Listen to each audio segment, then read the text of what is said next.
সালের পূর্বে ইসরায়েল। আমরা বলছিলাম কি, এই ইসরায়েল আগে কার বিশ্বযুদ্ধ অধীনে ছিল?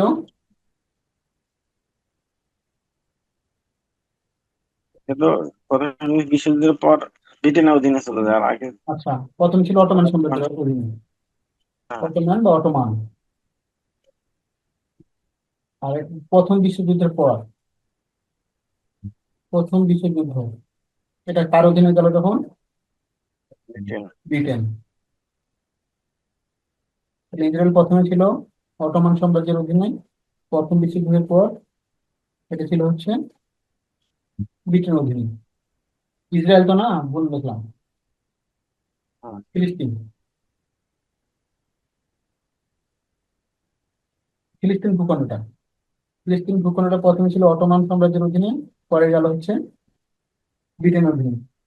এই ফিলিস্তিনে কারা কারা বাস করতো?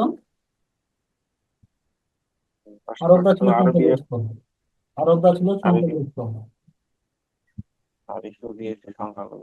আর ইহুদিরা ছিল সংখ্যালঘু।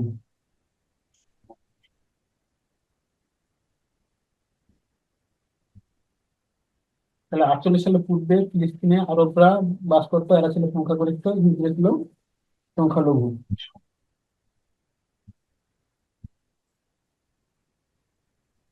যখন এই ব্রিটেনদের অধীনে এই ফিলিস্তিন ভূখণ্ডটা আসলো, তারা নীতিগতভাবে সম্মত হলো কি একটা জাতীয় আবাস প্রতিষ্ঠা করবে।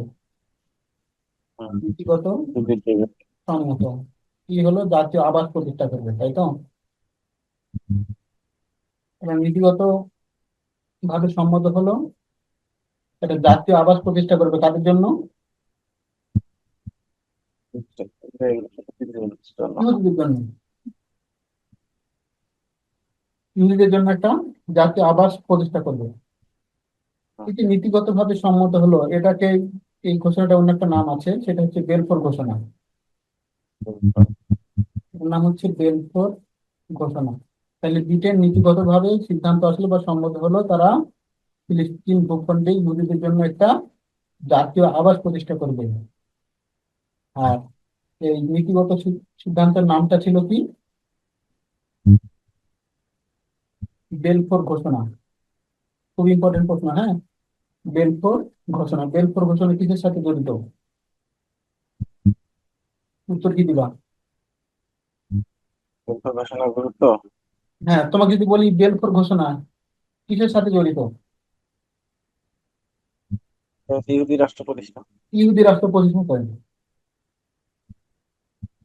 আর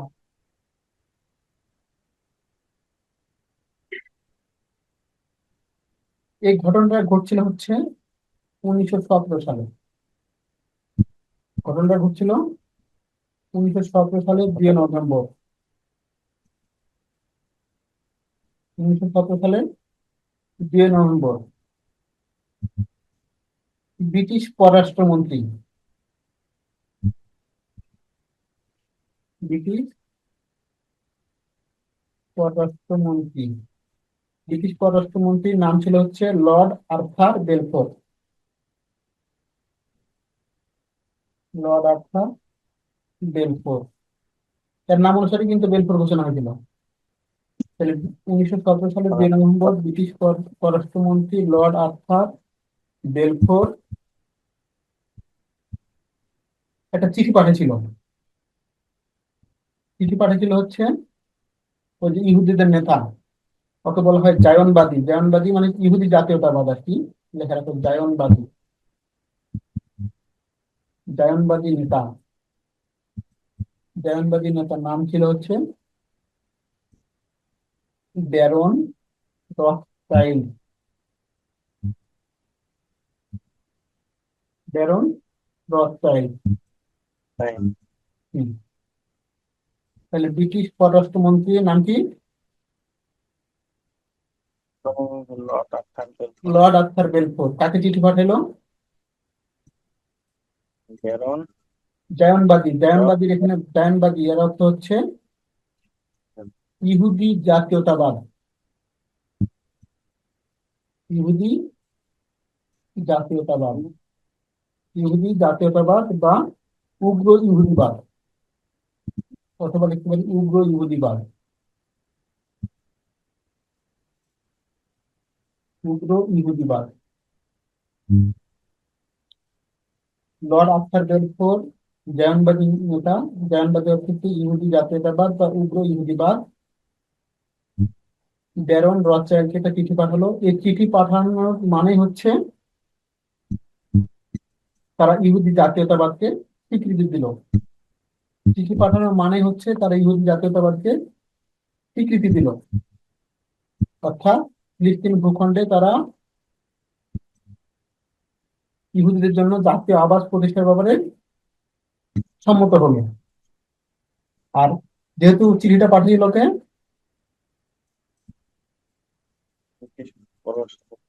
নামটা নামটা বারবার বলো, যখন ধরবো তখন এই যে নামটা বলিও, তাহলে নামটা মুখস্থ করতে হবে যেন মুখের আগালে সবসময় থাকে। চিঠি পাঠিয়েছে লর্ড আর্থার বেলফোর, এর জন্য এটাকে বলা হয় বেলফোর ঘোষণা। ঠিক আছে। এখন দুটা কারণ এখানে ঘটলো। এই যে ব্রিটেনের এই সম্মত, এটা কি আরবরা মেনে নিবে না মেনে নিবে না?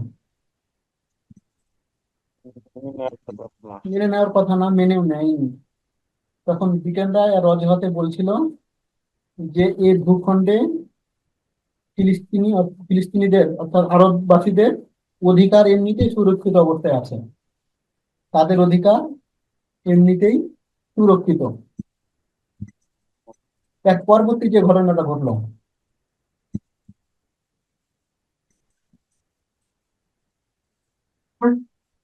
তাহলে এখন এই ইহুদিদের সব হর্তাকর্তা কারা?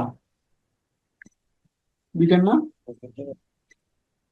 এই তখন ইহুদিদের এই ব্রিটেনের মদদে ইহুদিরা করলো কি, এই যে 1920 থেকে 1940 সালের মধ্যে পৃথিবীর সকল প্রান্তে ছড়িয়ে ছিটে থাকা ইহুদিদের আগমন বেড়ে গেল ওখানে।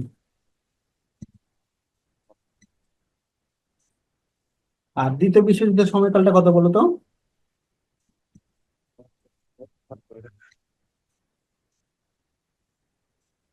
দ্বিতীয় বিশ্বযুদ্ধের সময়কালটা বলো।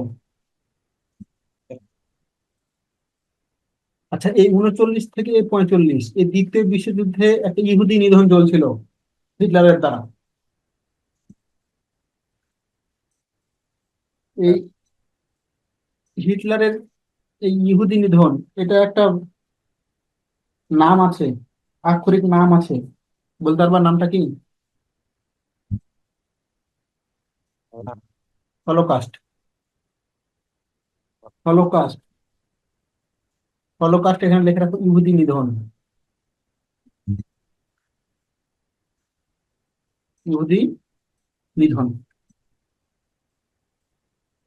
তাহলে দেখো 1939 থেকে 1945 হিটলারের দ্বারা প্রায় 60 লক্ষ ইহুদি নিধন হলো, যেটা ইতিহাসে হলোকাস্ট নামে পরিচিত। তখন ইহুদিরাকে, এই যে ইহুদিরা এই হলোকাস্টকে বেস ধরে বা ভিত্তি ধরে, মানে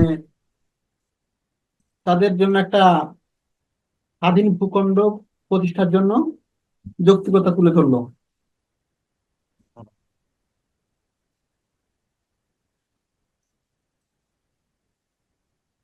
আর এটা যখন ঘটনা ঘটছিল এখানে, আমেরিকাও স্বীকৃতি দিল। আমেরিকার প্রেসিডেন্ট ট্রুম্যান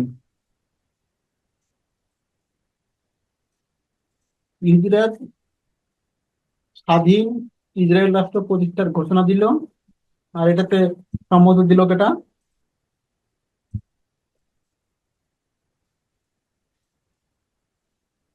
মার্কিন প্রেসিডেন্ট ট্রুম্যান। এখন